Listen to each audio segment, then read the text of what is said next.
This is Van Electric Ghost, and we're live on the air for the first time with Lynita Mitchell-Blackwell. Thank you for being on the Fan Electric Ghost podcast. How are you doing tonight?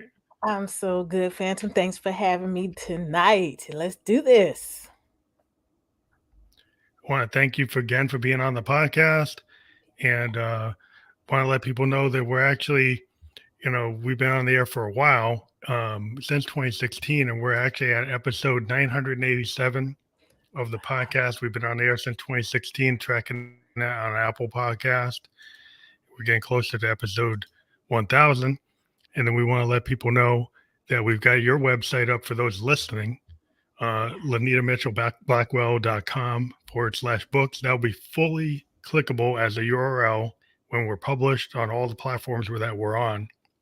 But for those of you listening, that's the LynitaMitchell-Blackwell.com/books. Now, if somebody clicks on that link, what do they see at that URL? They will see all of the books that I've published. So my latest one, Live Life on Fire, which was here on my right. And it's all its versions. So Audible, Kindle, paperback, as well as hardback. And my previous 4 books. So that's Knockdown Set Straight, Empire Builder, Leading Lady Legacy, and Leading Through Living. Well, we want to let people know that we encourage people to click on the URLs of the guests that we have on the show, and you click on that, and you can get into all the books that you've written, and that's really cool. Good way to start with every person that we talk to is a deeper dive by clicking on their URL. Want to also let people know that we are a featured podcast on the Newsly platform. So if you listen on Newsly, see the icon up there, and if you use coupon code for our listeners tonight, Ghost, you can get 1 month free premium subscription. So we want to get into the heart of what we're going to talk about today. We've got your topic, the keys to living a life full of peace, joy, and fulfillment. Yes. And we can kind of start there because you're an intuitive business coach. Yep. You have a award-winning law firm and publishing house, and a CPA and ordained thought minister. You have a lot of hats, and so, like, which book do you want to start with? Your latest book, The Ultimate Successful Life with Peace, Joy, and Fulfillment. Is that the book that you want to talk about tonight? That is the one. Live Life on Fire, the ultimate guide to a successful life full of peace, joy, and fulfillment. So I wrote this book as a culmination of realization that I had to stop living for stuff, that there had to be some other definition of what success meant. And I wrote it not just for me, but for people like me, which is almost everybody that I talk to, Phantom, right? Because most of us were encouraged by, it seems like, the same loving community.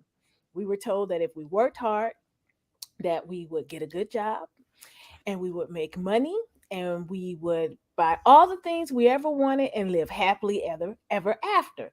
Well, the problem was ever after never stayed, not for any of us, right? Because we get the things that we say that we want: house, car, clothes, money. But then at some point, we're like, but what else is there? And so then we work hard again, we make money again, and then we get more stuff again, and then we're not happy. So it's not really happiness that we're trying to get to. What we're trying to get to is joy. And Mm. I got to that realization because I had a beautiful life, Phantom. I really did. I had wonderful parents, community support system, married to a wonderful man, beautiful daughter, right? And I have achieved everything pretty much that I put my mind to.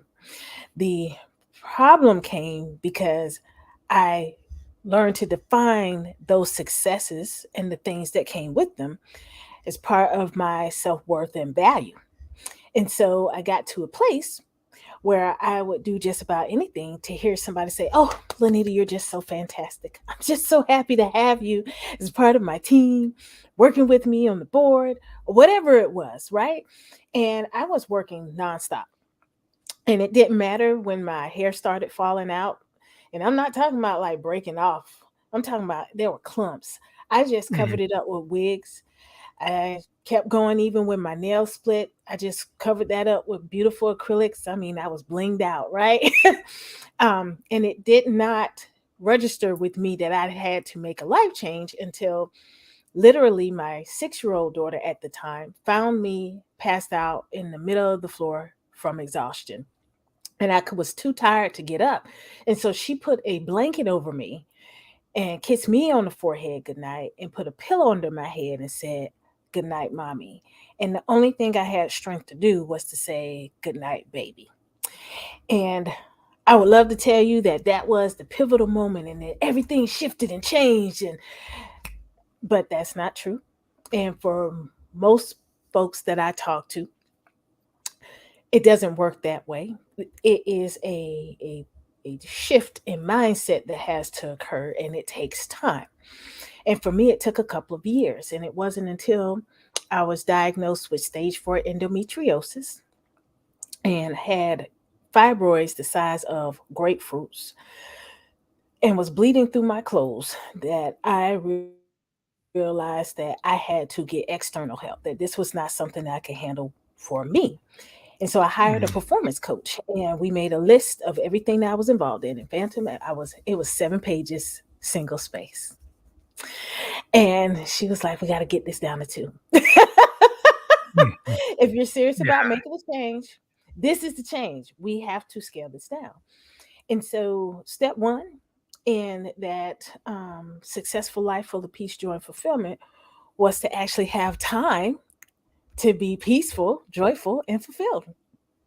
And so that meant that there were things that, although I loved to do, and that were all positive, because at this point in my life, I was not fooled up with anything that was messy or caused me drama, right? Mhm. But it was not necessarily in line with who I was, what I was, or how I served. So, therefore, my life purpose. And so those things had to go, which then led to the second thing. How do we then define what success means?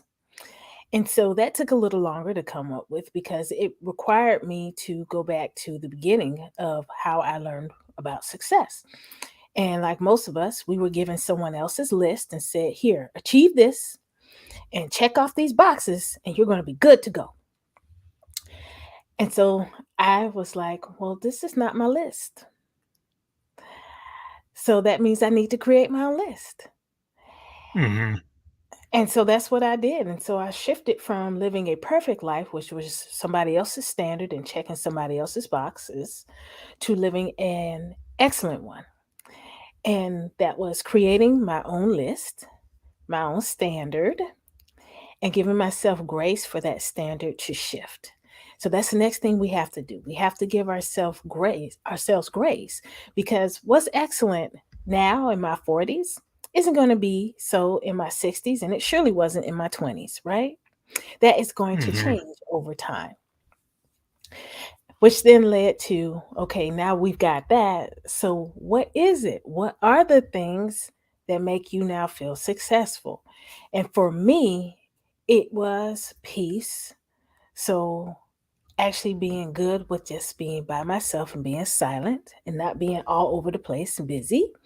And as entrepreneurs and small business owners, we are taught, at least initially, we have to be on the ready. We have to say yes to everything, because, boy, that one room that we're not in, that's going to be the one. If we're not there, we're Yeah. going to miss it, right? Mhm. And to release that, because it's not true. What's for us is for us, and it will come when it's supposed to. Then joy, finding things that were internal, because joy is an inside job.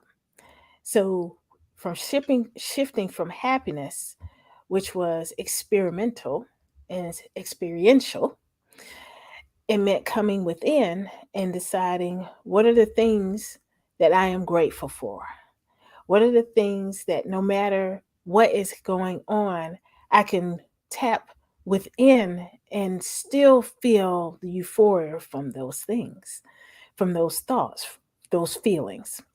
And then fulfillment, And I pause here because many people think, Phantom, that fulfillment is just being satisfied and just laying down and saying, "Okay, I made it. That's it." But that's not it. Fulfillment is actually being joyful, peaceful, and loving with everything that you have right now, but still being able to see that there is more to do, more to have, Yeah. more to enjoy, more to share, you know? So that's Yeah. It's how like this you're book never came to done. be. Well, I Exactly. think, No. yeah. But a lot of people think when I get this material thing, then I'm going to be satisfied. Or if I get this certificate, then I'm going to be satisfied. If I fill this room, I'll be satisfied. But then they're not. And they keep on finding more things to do. And being a poet and a songwriter, one thing I learned is the space between the notes and then Yes. also the quiet. Like if I'm a creator, like you can see all my synthesizers and keyboards behind me. Oh, yeah. Sometimes it's important to like not hear the noise, to actually Mhm. have the quiet. And sometimes I'll walk out of this room and go. I live in New Hampshire and go out in the pines and take a walk on a trail, river trail, not be connected and kind of just let nature be the cathedral, right? And I Yes. feel that sometimes it's at that peace and meditation and breathing exercises and things that disconnect you from all the noise and all the alerts and all the pings that people are Yes. giving you. That a lot of times that I've talked to artists, a lot of artists, they say when I wasn't planning, when I wasn't like in a hyper state touring or having all these engagements, my big best ideas came when there was quiet and it wasn't frenetic, that I was able to kind of have peace and something came to me and I was a channel and I could feel it. And I feel like the people in their lives can find that kind of peace and we all can Yes. kind of connect to that if they're willing to not be on that train of That's noise right. and connections. I think I understand what you're saying with the way you found it. I like your analogy being on the train because this really is a journey. You get on and it just continues. And your joy is going to come from loving the countryside, loving the changes as they come. Because there's no 2 points that are exactly the same as you're going through this life. I also feel that there's a tendency today for perfection. And I'm old school. I'm a child of the 70s. Oh yeah. And so I use a lot of old school things that aren't Yeah. perfect, Yes. right? And so you actually have to play it. You can't sample it. You can't cut it. You can't AI it. You have to actually just put it down. And it could have microtonal errors or happy accidents or a little off key. But that's the nature of being a musician is like you let it be. And it's not always perfect. A lot of Yes. times it's the happy accident or the thing that's a little different that actually in jazz that like guys like Miles Davis and Herbie Hancock talk about it. It's kind of this living in the moment, being present, and then Yes. when that wrong note hits, it's not a wrong note. It's the next song. It's the next Yes. thing you could do. And a lot Yes. of people are spend so much time trying to correct the wrong note or thinking they're going to hit the wrong note Hmm. when there are no bad notes. That's It's how right. you respond. How you respond to them shows people who you are. A lot of times, musicians will hit those so-called wrong notes, and you never knew they did because they were able to play it off and Yes. actually recover. And it's how Yeah. you recover from life's bad notes that I think is how you can progress. I totally agree. And when you were talking about perfection, um, that's part of the shifting of the standard, because perfection, if you look it up in the dictionary, it really is meeting or exceeding standards, but those standards are ones that someone else gave you. And in your analogy with these notes, even the ones that are played wrong or incorrectly, they're yours.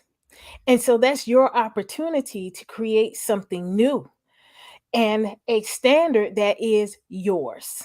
And so when you're playing it off, you just created something that was unique and worthwhile to you and your experience, something that no one can ever take from you, and that will forever and always be part of who you are and how you show up in the world, which is a beautiful thing. Yeah, I think it's called the flow state. Like I talk to a lot of Mhm. creative people, poets, authors, musicians, painters, and you can have an intention, but a lot of times you get in this zone, in this flow state, kind of stream of consciousness, where you Yeah. have to trust yourself as a creative person or a human being. You trust what you are capable of. And a lot of I times I find that people don't trust what they're capable of, and there's a lot of fear. There's a lot of like hesitation to present your authentic self. You think you have to clone something, like you have to clone or copy what existed before. That your original idea might be put down or haters and people don't want it, and that's where a lot of things stay inside. They probably need to come outside. yeah, I absolutely agree to that. And talking about the flow state, that is actually the last section of my book, because I state in it that there are three other states that you have to get through to get to flow. And we all have them. We just might call them something different. And so for me, it was meditation, breathing, silence, the silence between the notes, right? Which then bring you into flow. And flow allows you to tap into your intuitive intelligence. And the intuitive intelligence is a state that is beyond the intellectual, which is books, the emotional, how we relate to people and situations that occur, the spiritual, our understanding of a being that is outside of us and how we relate to it, and the aggregate being all of those together. So once you are able to really tap into that aggregate, you can then move into intuition, and that allows you to go into flow. And flow appears differently depending on your profession, but it always comes from the same place. And that is a Mhm. place of knowing. So this is not a place of training. This is not a place of book knowledge. This is a place of walking into your spirithood, your personhood, where you just make decisions and take actions because they feel right. They just are. Mhm. And you are able to perform at a level that by yourself, as the human being, you never would. But in this state, I mean, it's magic. And you're able And I think that's to yeah. yeah, yeah, yeah, yeah. I mean, I think that's when people can tell their story, right? You talk about Yes.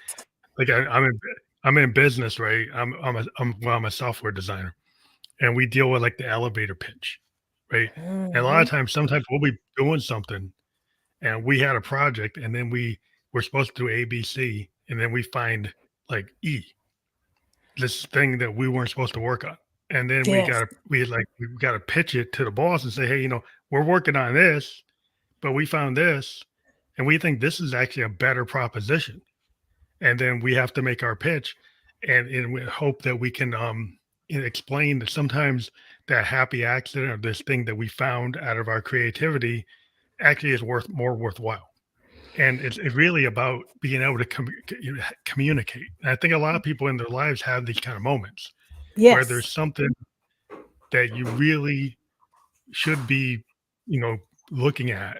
Are you going to listen to it? Sometimes the universe gives you something and you're too scared to jump on it, or you don't know how to like explain it to other people, and then it never happens, and you kind of miss the boat. And I think a lot of times it kind of that intuition is knowing how. I think a lot of people that really make it are able to have those moments and kind of align them and continue to progress because they can speak to that. Yes. Absolutely yes. And when you're talking about alignment, I believe that that can happen once we get to a place of not just understanding, but being fully aware of how we want to show up in the world. And we are able to embrace that awareness when we put aside these ideas of what happiness is, what success is, because those ideas were planted there. They didn't Mm. come from us. And so we've got to uproot those things so that we can go forward and show up in the world the way that we always wanted to. Yeah, you talk about like, the ideas that were kind of like given to us. I think everybody Yeah. wants to fit in that box. Like I Yes. want to be able to have the house and the family and the marriage and the successful job. And then sometimes it's like, well, is that really where you want to be? Right? Is this what you really Right. want to do? Like, is this Yes. your career as an attorney? You went and did it, then you get there and you're totally unhappy. You go into the doctors and you go into the therapist and you don't like the thing that you spent most of your life setting yourself up for. Right. And I run And into tons of people like that, and they're like, "Well, what do I do?" It's like, "Well, right. kind They of like feel when you were a trapped. kid, you got to go back to what was the thing that made you happy, and Yes. maybe it was something it was other than that, but you were told that this is really it. So you Yeah. push the other stuff down, and now you're finding like, well, I want to be an artist, or I want to go and do theater, or I want to go sail the world, I want to go, help people in another country and be into charity. And it's like, well, maybe that's not who I am now. Yeah. Do I have That's to right. be who I am now? Can I actually be who I want to be? The biggest breakthrough is realizing you can do whatever you want to do. And I know that sounds really simplistic, but that is the truth because you have done what you wanted to do up to this point. You wanted to check off those boxes. At this point, it doesn't matter why. This is claiming your power back and accepting that we are exactly where we're supposed to be based on the decisions that we have made, and that those decisions, although we felt like we didn't have a whole lot of choices, we did have choices. And so once we embrace that, now we can move forward in power and then take the next step. If you're in a career that doesn't make you happy, you absolutely can change it. How do I know? I have several times. My undergrad was in accounting. I did accounting for a couple of years. It didn't suit my personality. I'm pretty outspoken and I'm outgoing and I'm not a little bean counter, you Yes, know? yes, yes. Yeah, yeah. So yeah, so I went back to law school and I've now practiced law. But even then I was like, there's something else I feel pulled to do. And so I wrote a book and then I started speaking and then publishing other authors and then a magazine and a media company. And yes, eventually some of those things did wind down and I released them. But I have the experience of knowing that I did those things, they suited the time that they were supposed to, and then it was time to move on. And so that's what I would encourage your listeners to do as well. Honor the time that y'all had together, and then I release you in love. It's time to move on Mhm. to the next thing that will make my heart sing. Well, a lot of times it's like we're very creative people. And what I Yes. find with creative people is that you go through phases in your creativity. You Yes, that's go right. through phases of, well, let me try this, let me try that. It's very experimental. And some people very frown on that. Like if you're a creative person, you tend to not fit the box Yeah, yeah. because you tend to push to the bleeding edge, which means you're not actually going to be in something that's a known thing, right? It's kind of an unknown, what we Yes. call like in music, we call like newfound sounds. Oh, I Like like newfound that. sounds are like idea of some new type of sound, a new type of genre. Like Yeah. when bebop switched to like fusion or funk is an amalgamation of like psychedelia and R&B, and these are things that cross. Yeah. So you get cross pollination and it becomes something, and purists will go and say, well, that's not it. Like jazz people say, well, bebop is jazz and fusion is not. Yeah. And so people will try to tell you not to do it. Yeah. And a lot of times in your life, it's like, well, if I feel fusion, that's where I'm going to go. That's And if right. I go out of that, I'm going to go into hip hop, or I'm going to go to EDM, or I'm going to go to trance, I'm going to go to whatever. It's whatever suits the material. A lot of times as an artist, it's like whatever suits the material. This song suits a Steinway. This one suits like a Les Paul, or I'm going to use like an ARP or whatever. I'm going to use whatever serves the song. That's And it right. doesn't mean I'm Yes. gonna do what I did before. I'm gonna do something maybe I don't really know how to do, but I know I need to do it to get there. Yes. And I That's think right. that type of mindset is the artist mindset is kind of like I believe that art mindset is in a lot of people, but they've been told they can't do it because Hmm. you have to be Beethoven, you have to be Prince, you have to be Hendrix, you have to be somebody. But you don't. You can be you. When you're saying you can be you, it makes me think about something that we've all heard: the every cloud has a silver lining, right? So I look at that cloud as an opportunity for us to rise up and be a better version of ourselves. And I look at the silver lining on that cloud, that's us. So every challenge, disappointment, even anxiety, yes, it's a cloud, but that is also an opportunity for us to create something new, to love ourselves better, to embrace what is before us so that we can grow to the next great thing that's before us. I think life is ever evolving and that it's always expanding, and that we have to evolve and expand to meet the moment. Well, I think diversity is very important because I think sometimes we've been given these very homogenous, patterned Mm, structures, absolutely. canons, and we're told this is the canon, this is the best. Yeah. Oh, But yeah. what if somebody wants to be a modern day Mozart or somebody wants to go push in art and be better than Monet or better than this, better than that? Mhm. But you don't have to be just replicating the past. You don't have to just sample what existed or use AI to find the best prompt on something that was learned, which is something that was already existing. The Yes. idea that like today we have a problem because of social media, that just because I get a billion likes or a billion views doesn't mean it's good. A lot of times, the thing that doesn't get the most views is actually artistically more impressive. And Mhm. so the problem is we get stuck into the popularity contest, which doesn't actually mean that it's right. Just because people like it doesn't mean it's right. Doesn't True. mean it's the best. Doesn't mean and that's a problem because we get into this mathematical model and everybody thinks it's because of the number that means it's okay or it's better. And that goes back to the point of these external motivations, right?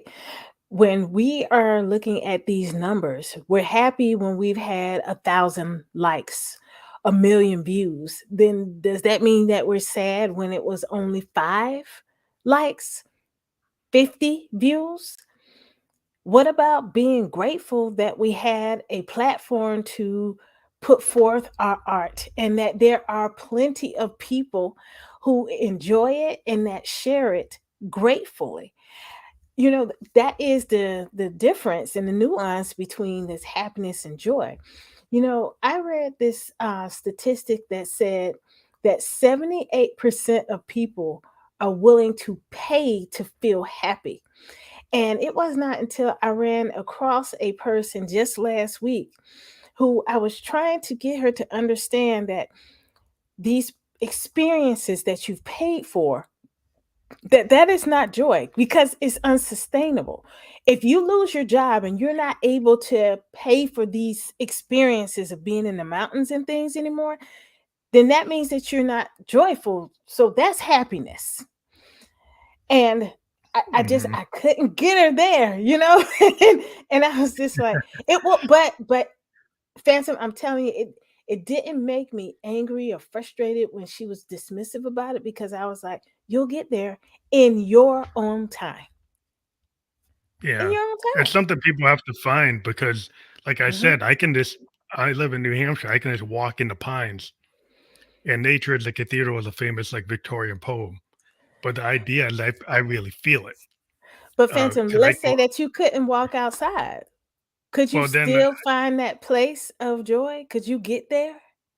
because I like poetry, and it came from a poem. In the And poem, that I was have in your heart. That was That was already in my heart inside. because it There was you like a go. poem I read that, and I believed it, and I can physically walk there. But Yes. like art in itself, just being able to listen to Stevie Wonder's Intervisions or songs Mhm. in the key of life, right? As long as if I can hear that, or even if I could read the lyrics or read a, any of the great poetry from the Harlem Renaissance, art always kind of drives me. Yeah. So a lot of times art is free. You can go to the library, you can access it. You can get it off the net for free. Yes. You can go Yeah. listen to things. You don't have to have money. And Yeah. so if you can get, and also like meditation and Yes. breathing exercises and calming yourself and thinking, in a spiritual way where you start to connect. I'm a Buddhist, so connecting and reading, my Buddhist literature and these are free things. These are things Yes. like meditation, breathing exercises, point of my state of mind, quiet. Mhm. These are things that don't All those cost you any things. money. And That's if right. you and you can get a lot of peace out of it rather than having to go to the White Mountains. And like the White Mountains, it's going to cost you some money to do that. Oh, yeah. Or go, yeah, I agree with that. You can do this inside yourself. That's right. And if you can do those things inside before you go outside, Yeah. because a lot of people like if you can fix the inside, you can fix the outside. You can know how to deal with it, and so it's like a two-way street. Like everything's holistic. So there's multiple pillars to life, and there's a microcosm, there's a macrocosm, there's your internal, there's the external. There's a lot of things. A lot of people just want to fix one thing, but then they realize, yeah, you're connected to everything. And so you've got to Yes. kind of see the overall picture. And I think a lot of people miss the boat. They think this magic thing's going to fix everything. Usually, one thing's not going to fix everything. There's a lot of legs to it, and it's incremental. If you can That's get 1% yes. better every day instead of trying to 100%, goes 0 to 100. That's the problem. If you try to go 0 to 100, you're gonna have a problem. If you can get Agreed. happy with incremental changes, then you can be more sustainable. Yes. That's exactly right. And I love what you said about going from 0 to 100 and trying to accomplish it in 24 hours. Weight loss is like that. If you do about a pound or two a week, it's sustainable and it is highly unlikely that you'll just go balloon up again later. But the times where I've just like, I'm gonna lose 60 pounds in a week, that's when it all just goes to pot. Yeah, yeah, it's not gonna work. Yeah. It doesn't work. Yeah, everybody tries to finish something fast, Yeah. and even like like I'm in design, and we get these deadlines from managers, and we told them it's like you can want it by the deadline. But we live in a world where incremental agile development. So we can so-called give you everything day one, but it's really gonna be day two to day 100 where it really gets realized, where most of that stuff's gonna probably show up on version 2.5, not Yes, version one. that's right. And so if you tell people everything's gonna be there on version one, that's not the truth. so so that's the problem. Sometimes people want to say that version one's gonna have 100 everything. Is usually like it's going to be incremental. Like you're good, everything's incremental. It's over time, and if it usually doesn't happen day one. So that's the problem. We have a society that wants it right now. They want everything right now. Everything's got to be instant gratification. Got to be perfect. And I'm kind of into that happy accident. I'm into the less perfect world. I find a lot of beauty in imperfection. And people are like, "Well, what's that? Well, how can that be?" Well, because if you listen to art, you look at music, you look at a lot of old school things, even like books from the past. Yeah. There's a lot of things that are imperfect, but that makes Yes. it beautiful. And people Yes. are so into trying to make something perfect, like, well, you're actually taking all the beauty out of it. Yeah, and the grace as well, right? Because if we're sitting here trying to be perfect and have everything in its place all the time, then there is no there's no opportunity for grace for anybody else or for ourselves. And so when something happens, it all falls apart. It's not just this one part. You know, as lawyers, we create these contracts, right?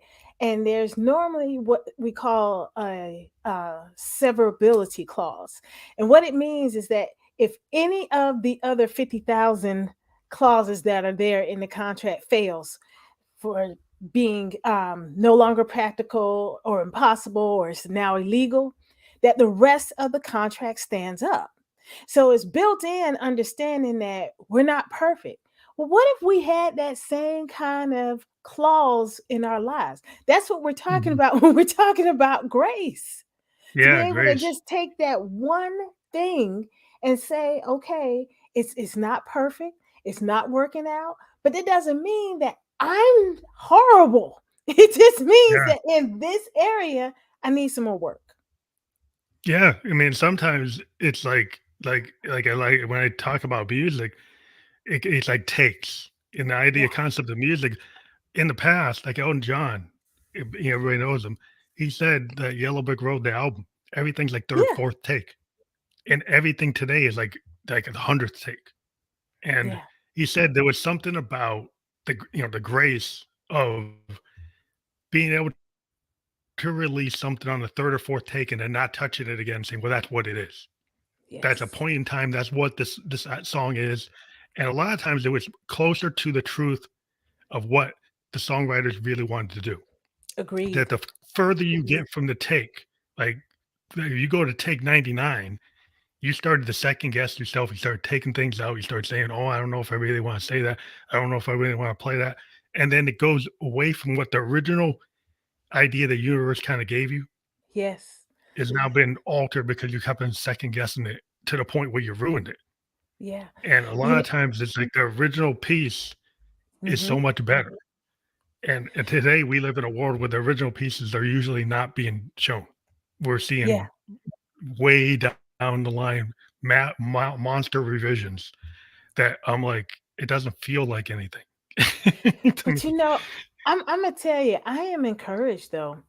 I am seeing more and more actors being very firm about not allowing their entire being to be just whitewashed and Yeah. changed into like perfection. Like I was watching Blue Beetle today with my husband, and we I noticed the lead character who plays Jaime, that his teeth are a little crooked. And it just made me so happy because I'm just like, that's a normal person's mouth. And not Yeah, having it these wasn't. chompers that are just like all Yeah, even fake, yeah, and they're all yeah. white. And I just like, That's not a oh my real gosh, person. That doesn't no, look like it's a real person. not. No, Yeah, well, not at that's the all. problem. Like, there a lot of times it's like we get these perfect images, like influencers. And a Yes, lot of our teenage kids have been a lot of parents have complained about the internet and influencers and body shaming yes, and certain things where young girls and boys are being kind of body shamed by these professional influencers that, well, this is the ideal, and then people aren't allowed to be who they are. And I and think that that's where it's dangerous when you get to these kind of archetypal things that people want, those that's the standard, like we can't have anything else, and I'm like, that's a problem. I totally agree. And it's interesting because what you just described was keeping up with the Joneses. And I think it must have been about 6 or 7 years ago. I did this keynote in South Carolina, and I told them, I was like, "Do you know what I found out about the Joneses? The Joneses were people who there were two sets. One set where they had everything, and that's where the term comes up, keeping up with the Joneses, right? Mhm. But then it was who the Joneses were trying to keep up with. They still had somebody that they were trying to meet, and you just Keep up like." with, yeah. Yeah, so when does this end? When does this stop, y'all, right? You don't stop. No. So these Then you do, like, influencers, things that it's are not even real. yeah, but it's, like, meaningless. It's like, you go out and you look at what's getting 1,000,000 hits or 1,000,000,000 views, Yeah, they're all using the same song. So, right. like, millions of posts using the same song, so, like, from the cat video to the prank video, to Yes. whatever video, they're all using the same song. So what meaning is that? Like you're so trying to be popular that you're all cloning the same thing for the Yes. same 30 seconds, 60 seconds, 90 seconds.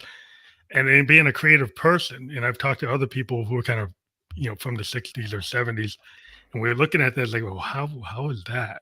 What is that? And I understand the kids got different tastes, but the Yeah. problem I have is they're not being exposed to individuality. They're being exposed to something that's trying to create these standards that are Mhm. kind of like meaningless. They don't really Yeah. add anything. Yeah. And I'm like, well, that is kind of mind numbing. And so Yeah. when you're trying to be creative, what I try to push is like pushing the left and right brain to be at the bleeding edge of creativity, which Yes. means you kind of get to a fearless state. But if you're just cloning and copying what's popular, you're not trying to be fearless. You're not trying to be original. You're just trying Right. to belong. That's a Right. different thing. And we try to belong when we are afraid. And we have to get to a place where we don't pretend like fear is not a true and constant thing in the world that we have created, because we have created a system to ensure that those who step too far out of the lines are punished, either by being ostracized or by being ridiculed or by being impoverished, and sometimes all of the above. Mhm. But even in seeing that, there is a certain beauty and opportunity to tap into our uniqueness, to bring that to the world, because we were each created for a reason. And it wasn't, to your point, to make the same video over and over again, because that's what we're doing. And I want to be clear, I'm not poo-pooing on the people who do it, right? I watch the videos too and I laugh too. But then I go back to work. I go back to doing the thing that I know that I was placed here to do, to uplift, inspire, and transform. And so if you can't say that that work is, it's doing that, then understand that that's a hobby. And there's nothing wrong with hobbies, but that's not your calling. That's not your purpose. That's not why you're here. And if you're still looking for it, that's cool, but it's probably not going to be found in the cat video. Yeah, yeah, yeah, yeah. I mean, the whole thing about diversity is like, there's I was one time in an organization, being an African American, I'm like, I had this executive telling me that, oh, you can have diversity of thought. You don't have to have diversity in ethnicity. You can have just diversity of thought. And I'm like, okay, like I'm the only guy who looks like this, like me here. So you're telling me you guys could not have me here and you could have diversity of thought and that's okay. So I'm gonna So challenge you on that, Phantom, right? So I have been in situations where I was the only, and particularly when I was younger, right?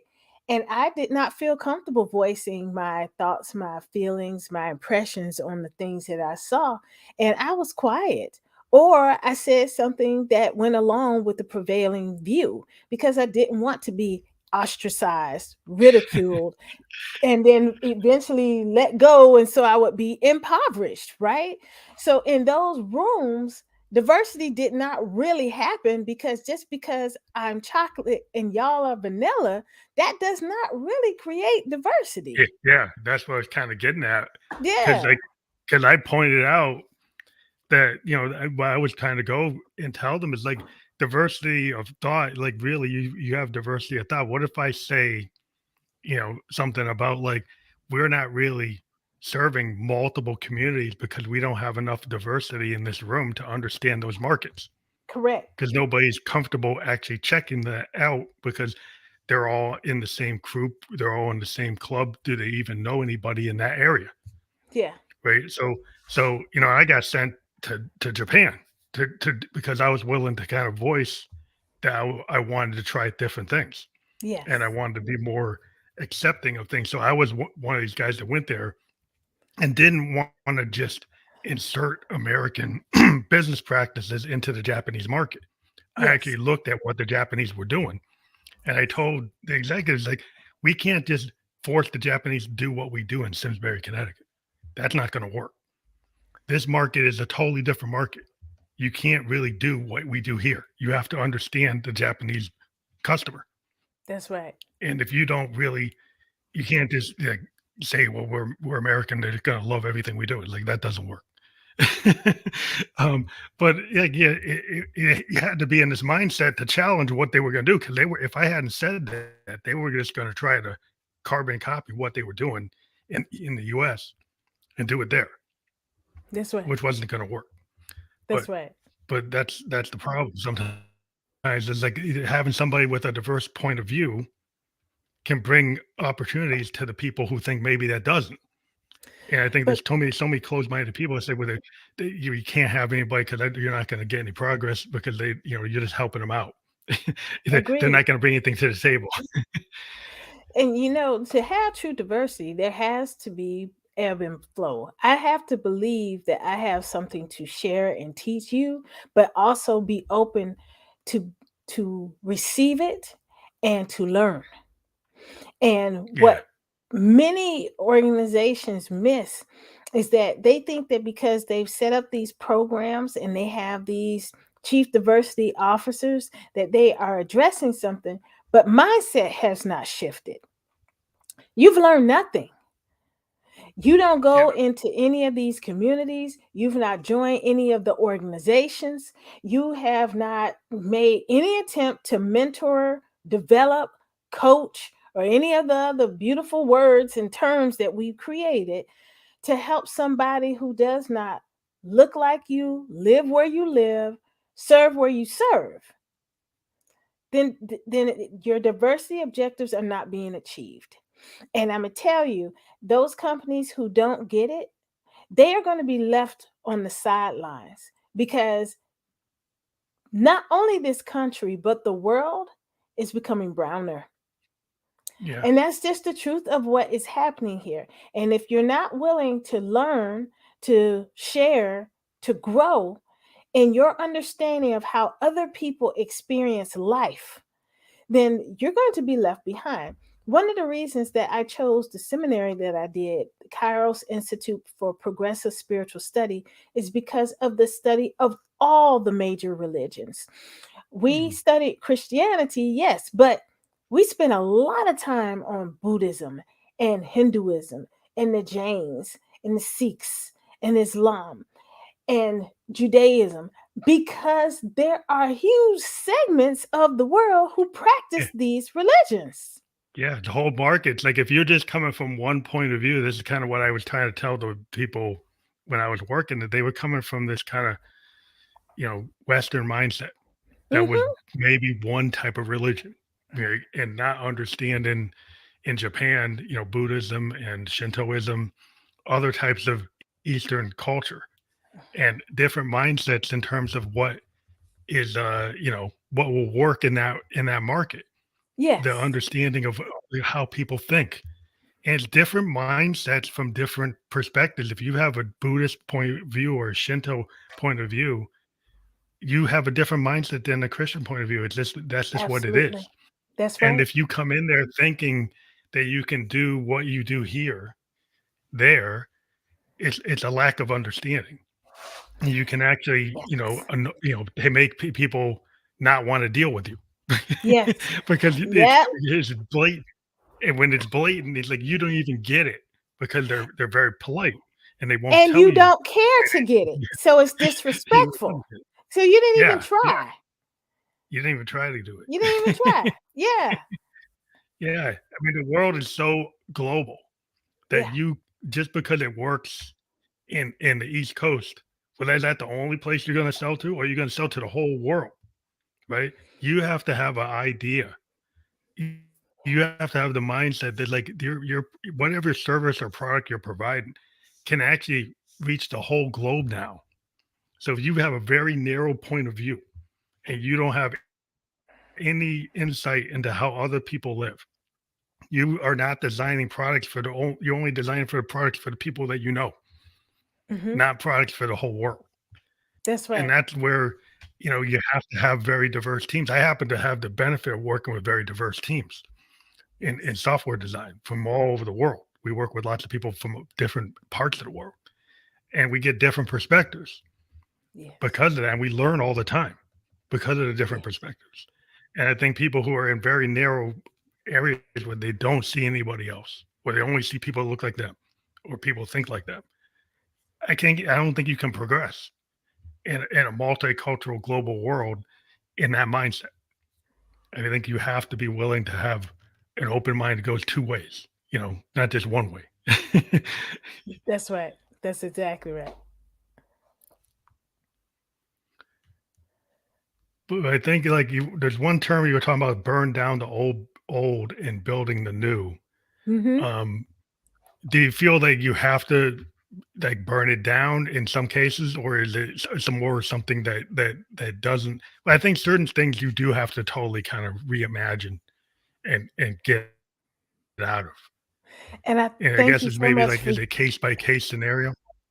So, first, I have to thank you for that verbiage that you use, because this is not like burning as in destroying, right? This is shift in the mindset. Because if you think you're going to do this work and then go back to the life that you had and that everything is going to conform to you, like what you were talking about with diversity, that is absolutely not going to happen. Once you have had this shift in how you learn, how you share, how you grow, how you serve, right? Then your life is not going to make sense to you or anybody else who knows you and have seen this shift. It's not going to make sense anymore. Things have to change. Some things have to go. And that is the burning away.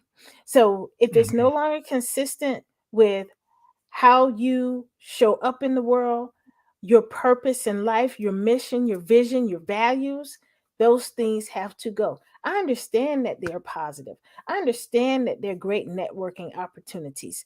I get that you founded the organization. Been there, done that, got the t shirt. What I'm saying is they don't serve you now.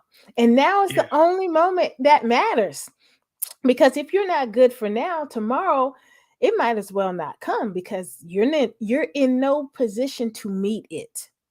And so Mhm. when we're talking about burning down the old and making room for the amazing, it means clearing the field. People who grow anything, they garden, they have a herb plant center in their kitchen.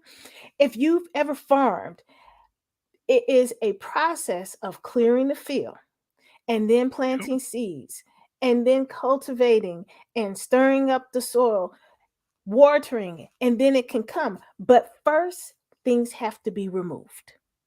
Nothing can happen until things are removed. Yeah. It's like I have in my studio, I have these old 1970 synthesizers, Yeah. and you have to put the wires together like a telephone operator Yeah. to come up with the sounds. Hmm. And at the beginning of a project, I'll just take all the wires out and start from scratch.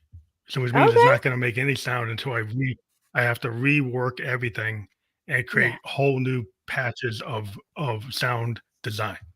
Yeah. So I take pictures of the old if I ever want to come back to it, but I have to actually take everything and go back to square one and start Mm. all over again. And what it does is it creates like this kind of new world, because like the last song was this world of sound, and the new song is a new world. And every Yes. time you start, you come from a different place, and there's millions of combinations. So you have no idea. It's like a painting. You start mixing colors, and we call it sound painting. And different things start to collide and come up with new sounds from the colorization of the waveforms. And so I'm very much into that. But it's a very kind of point in time place. A lot of these compositions can't be recreated exactly. When they get created, they're like, that's what it was for that moment. And some people don't like that. They want to have something digital that they can recall note for note exactly the way they did it. Yeah. I'm more into Yeah. like, I'll let it be that point in time sound painting which I can't necessarily recreate. I let it go. It's like, well, I'm not gonna try to recreate that. I'm gonna do something new. And that Yes. is a different type of mindset. And a lot of people don't like that because they're like, I need to have the comfort that I can recreate it note for note what I did before. Yes. Yes. And it's interesting because when we can't tap into our own power and authority, that's when we get sucked back into wanting to replicate these other notes. But life isn't meant to live in the past. There's this song, those were the best days of my life, because he's Mhm. talking about high school, and I'm like, how sad is that? Yeah, You you're are still talking still about that? you're Still still still talking talking about about that. Oh my gosh, what? Those are the best days of your life and you're in your 40s and your 50s? that? I didn't do No. so good in high school. I do better now. Like, that's the Yes. problem when you meet people, like, their best days were their high school prom days. Just I'm like, like, oh, that was, you like, got my worst time. I do way better now. I can't say that. I was Miss That's High School. I loved it. I'm I in my wasn't. high school Hall of Fame, but I still love my life, and my best days are now. They are ahead. I can't do Yeah. that. Some people God. like to get caught in that groundhog hog day, mindset. They Yes, keep on wanting to right? go back to this moment of, Yes. like, their, like, peak moment, Yeah. and I'm like, "Well, if that's your peak moment, it's like, what are you gonna do with the rest of your life?" Because, like, Yeah. there's a lot of other things coming down the pike, and if that's the only thing that excites you, that's kinda sad to me because, like, there's a Yes. lot of things, being I'm a cancer survivor, and so every day that I get up, I'm happy that I'm here. Yes. And so Yes. if I was, like, thinking about, like, my best days with it, well, my best day is the next day, or the day after that, I don't know. I'm gonna keep on pushing. And I think it's like that kind of mindset, is hard because everybody's trying to be so, into the box. Everybody's trying to be so, I gotta be this, I gotta be that, other people's expectations, like you said at the beginning. How Mhm. can you actually, like, kind of reframe your life to be, you know, who you are, being like a authentic, actualized person doing what you feel, not doing what somebody else set the roadmap for you. You set the roadmap yourself. Yeah, so I actually have a blueprint for that, the Live Life on Fire blueprint. And when I give them to you, it's going to sound really simple. It's the implementation, just like anything else, it takes work. So the first thing is we have to focus on the people or the person in front of us and not the process. Sometimes we get so caught up in doing everything exactly the way that we were taught to do, that we learned to do, and that may have worked on the person right before, that we forget that the person in front of us is here for a purpose, that there is supposed to be an exchange, a flow of learning, of experience, right? When we embrace that moment to know that there is something that was supposed to be exchanged, and it might not resonate with us immediately, it might take a few days, but if we treat the person across from us with all the dignity, respect, and attention, the mindfulness that we can, then we get what we're supposed to out of that experience, and we don't have to play Groundhog Day, as you so eloquently stated, right? The second thing is we have to get to a place where we are willing to leave it all on the field. Um, I very much admire most guys. They go out, they do their best, they get in a fight, and then it's over, right? I have had to learn that skill because a lot of times I would hold things in, and that is what manifested as illness, is dis-ease, disease, right? Mm. Um, I got to a place, and I tell people this: you have done the best that you could with what you had in the moment.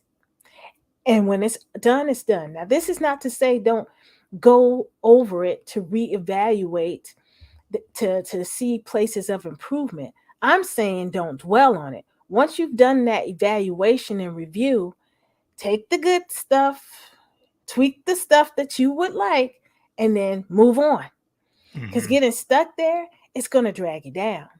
The third thing, which is related, is we've got to unstretch ourselves thin. Most of us are involved in way too much.